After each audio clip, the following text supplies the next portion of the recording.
Oni are one of the most iconic and feared creatures in Japanese myth. From terrifying monsters of pure rage to village protectors, these shape-shifting demons bring terror wherever they roam. In Japanese folklore, Oni are like the ultimate nightmare fuel. Think ancestral demons that often haunt, terrify, and sometimes even protect villages. They're massive, terrifying creatures with giant muscles, sharp teeth, incredible strength, and an appearance designed to scare the wits out of you.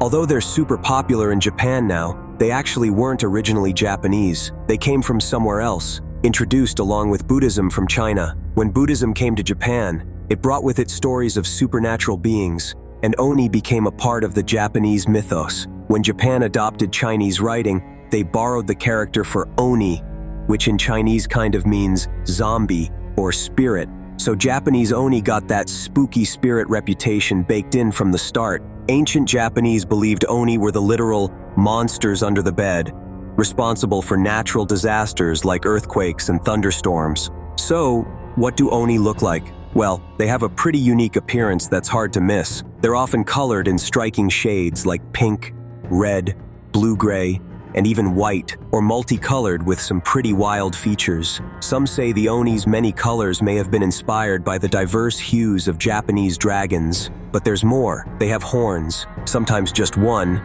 but often two, and many have 3 toes, 3 fingers, and even the occasional third eye. Can you imagine seeing that in a dark alley? Their design is meant to be intimidating, with each feature symbolizing something otherworldly and powerful. And while they're often shown as male, some stories and artworks also depict them as female, though the fear factor stays the same. Now these creatures are seen as cruel, destructive, and outright malicious, embodying the forces of chaos and destruction. In Shinto mythology, Oni are known for their intense strength, often terrorizing villages, taking over shrines, or even attacking individuals with a vengeance. This strength is often explained as a manifestation of anger or rage. In some stories, they're even referred to as the Oni of infinite rage. What's more, an Oni's strength is so intense that if you want to defeat one, you've got to cut off all its limbs before it touches the ground. Otherwise, it regenerates and continues its attack. But what's interesting is that they're not always all bad. In some legends, Oni actually finds redemption. How, you ask? By converting to Buddhism. Yup, these monstrous beings are capable of change, shifting from monsters to protectors, which adds a whole new layer to their story. Oni have some wild powers that make them walking natural disasters. They can turn invisible, slipping out of human sight whenever they please. With weather control, they summon thunder, whip up storms. Their telepathy and clairvoyance let them read minds and scan their surroundings, especially when that third eye opens. Then there's electrokinesis and biokinesis, allowing Oni to mess with electronics, stoplights, or even heart rates. Their reality warping skills take chaos to a new level. These creatures are also shapeshifters. Legends say they could disguise themselves as familiar animals or even people. Even with all their chaotic powers, Oni do have a few weaknesses. The soybean ritual is a traditional Japanese practice that can banish them from a place. Holly leaves also throw off their mojo if you're carrying some. Then there's Obake, the Oni's mortal enemy, who can hypnotize an Oni, freezing them temporarily. An Oni's weapon, the Kanabo, enhances their power and protects their third eye, their vulnerability. Without it, a strike to the third eye could finish them. Now there are some pretty unique types of Oni. Each one has its own twisted legend. And trust me, they're not here to play nice. Gaki are known as insatiable ghosts or demons of gluttony. Imagine being cursed to wander for eternity, stomach gnawing with a hunger that can never be satisfied, always haunting the living. These Oni are ghosts of the greedy, doomed to crave things you'd never imagine. And just when you thought it couldn't get any creepier, the Kijo come in.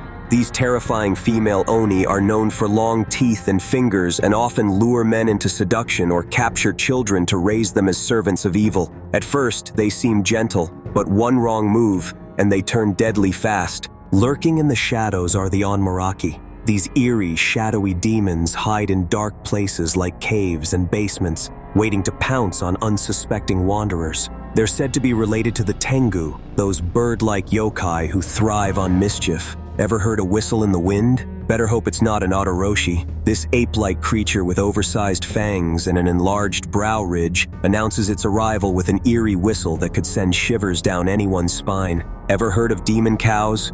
Half bull, half monster, the Ushi Oni are massive creatures that love terrorizing people and driving them off their fields. They're so infamous.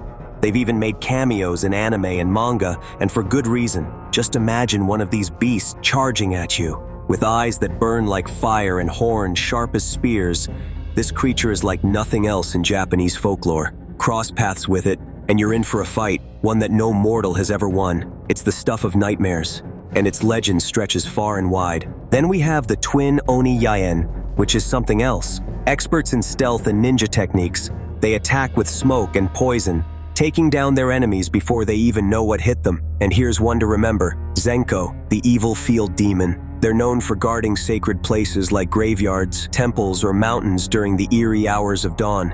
Painted white-faced and black-browed, this Oni stares down anyone who dares enter its domain. Its menacing glare and terrifying presence make Zenko one of the most feared guardians in folklore. Encounter one, and you'll never look at sunrise the same way again. Gozu aren't just spirits. They're an earthquake waiting to happen. Known to travel in pairs, these monstrous bulls can cause the ground to quake and the air to thunder with just their arrival. In one famous tale, monks couldn't escape fast enough when Gozu burst through the ground.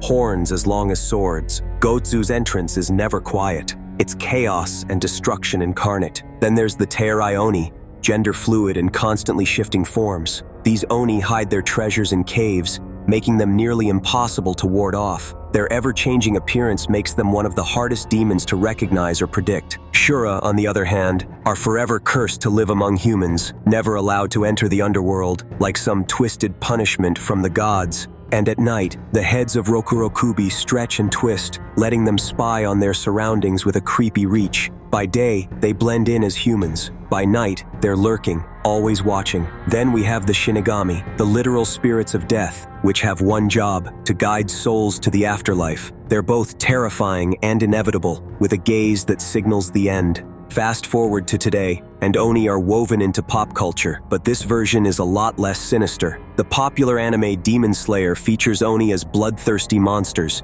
Even Studio Ghibli's classic Spirited Away subtly nods to Oni through the character Yubaba, a witch with major Yamauba energy. But if you're looking for a cuter take, the Netflix series Oni, Thunder God's Tale, or Yokai Watch show Oni that are much less intense. They've become cultural icons, embodying the idea of otherworldly power, moral lessons, and sometimes even comedy. Whether they're terrifying us or guarding us, Oni keeps the magic of Japanese folklore alive.